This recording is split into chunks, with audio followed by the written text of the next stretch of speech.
하나님의 말씀은 골로새서 1장 1절에서 2절 말씀입니다. 하나님의 뜻으로 말미암아 그리스도 예수의 사도된 바울과 형제 디모데는 골로새에 있는 성도들 곧 그리스도 안에서 신실한 형제들에게 편지하노니 우리 아버지 하나님으로부터 은혜와 평강이 너희에게 있을지어다. 아멘. 오늘부터 골로새서 강해를 시작합니다.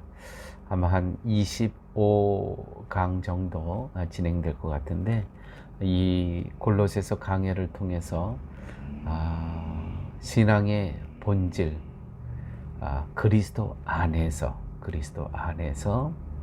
우리가 신앙인이라고 또 믿는 자라고 하나님으로부터 인정받는 그 신앙의 본질을 회복하는 그러한 귀한 시간이 되시길 바랍니다. 사도 바울이 서신을 쓴 골로새 교회는 거짓 선생으로 인한 혼란을 겪고 있었던 교회입니다. 여기서 거짓 선생이란 유대교로 다시 회귀하려는 그러한 무리들이 있었습니다. 안식일을 지키고 안식일을 지키지 않으면 구원에서 떨어져 나가고, 또 구약에서 얘기했던 그런 음식들을 먹어야 되고, 또 할례를 해야 되고, 이렇게 구약의 율법으로 돌아가려는 그러한 무리들이 있었습니다. 또 예수님의 인성은 부인하는 그러한 무리들. 그래서 교회가 많이 혼란을 겪고 있었던 그러한 교회가 바로 골로새 교회였었죠. 오늘 1절 말씀 보면 이렇게 기록되어 있습니다. 하나님의 뜻으로 말미암아 그리스도 예수의 사도된 바울과 형제 디모데는, 하나님의 뜻으로 사도가 되었다는 말은 바울의 모든 서신에서 빠지지 않고 등장합니다. 바울의 이 말은 하나님의 뜻으로 사도가 되었다. 이 말은 단지 입술의 인사말이 아닙니다. 사도라는 직책이 자신의 뜻을 이루기 위한 도구로 사용될 수 없음을 분명히 하는 말입니다. 성도라는 말도 다르지 않습니다. 성도의 성도됨은 하나님의 뜻에 의한 것이지 인간의 뜻이나 결심에 의한 것이 아니라는 것이죠. 성도라는 말은, 이 호칭은 정말 영광스러운 호칭입니다. 제가 아는 한 목사님이 그 교회 성도들에게 미리 이렇게 유언을 하셨다고 합니다. 내가 죽거든 묘비에 목사 누구누구라고 쓰지 말고 성도 누구누구라고 써달라. 내가 재림의 예수님을 만날 때 성도로 만나는 것이지 목사로 만나는 거 아니다. 그래서 이 땅에서는 내가 목사로 봉직했지만 예수님 만날 때는 성도로 만난다.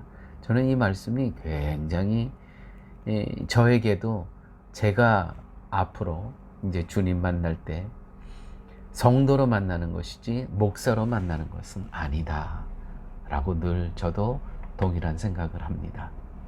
하나님의 뜻으로 성도 되었다는 것이야말로 성도에게는 흔들리지 말아야 할 분명한 명제입니다. 하나님의 뜻으로 성도 되었다면 분명히 우리를 성도 되게 하셔서 하시고자 하시는 하나님이 일이 있다는 것이죠. 즉 성도란 내 일이 아니라 하나님의 일을 위해 내가 존재한다. 이것을 고백하는 것이죠. 내가 성도라는 것. 그런데 유감스럽게도 현대교회는 이러한 명제를 잃어버렸습니다. 거꾸로 하나님이 성도를 위한 그러한 존재로 타락했다는 것이죠. 그렇게 교회가 그렇게 만들었습니다. 성도가 하나님을 고용합니다. 고용 줍니다. 하나님을 고용하는 고용.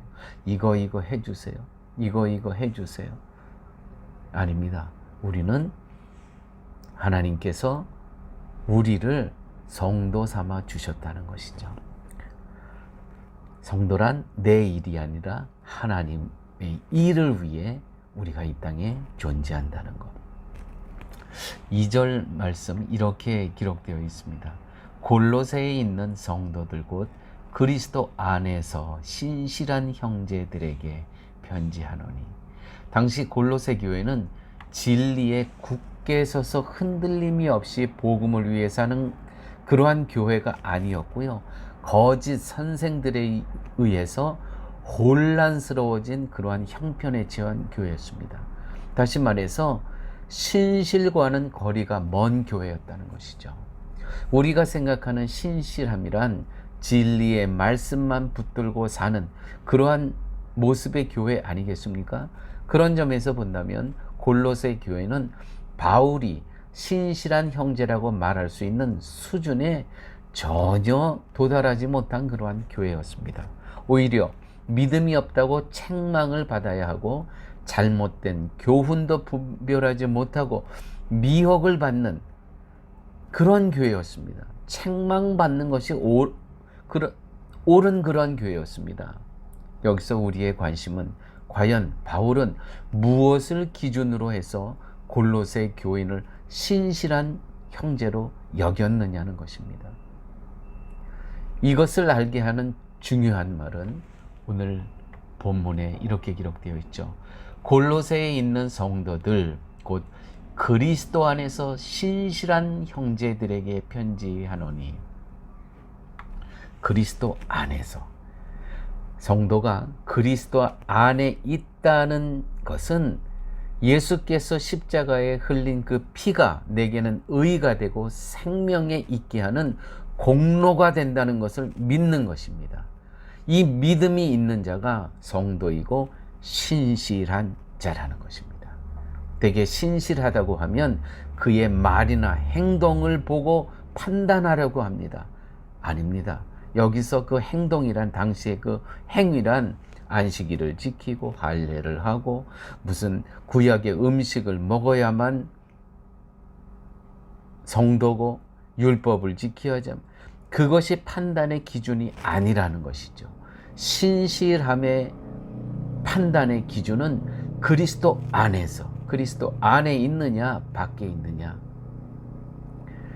사도 바울에게 신실한 형제란 그리스도 안에 있는 성도를 가리키는 것입니다. 그리스도의 피가 나의 의가 됨을 믿는 그 믿음이 바로 믿음의 본질이라는 것이죠. 아버지 하나님, 감사합니다. 오늘 말씀 가운데 믿음의 본질은 행위가 아니고 그리스도 안에 예수 그리스도의 보혈의 피로 속죄함을 입은 자들이 바로 신실하고 구원받고 영생함을 얻은 존재임을 깨닫게 하여 주심을 감사합니다. 오늘 골로새서를 새롭게 시작하면서 우리가 우리의 믿음의 본질을 다시 회복할 수 있는 복된 시간으로 하나님 인도하여 주옵소서. 모든 말씀 예수님 이름으로 기도드렸습니다. 아멘.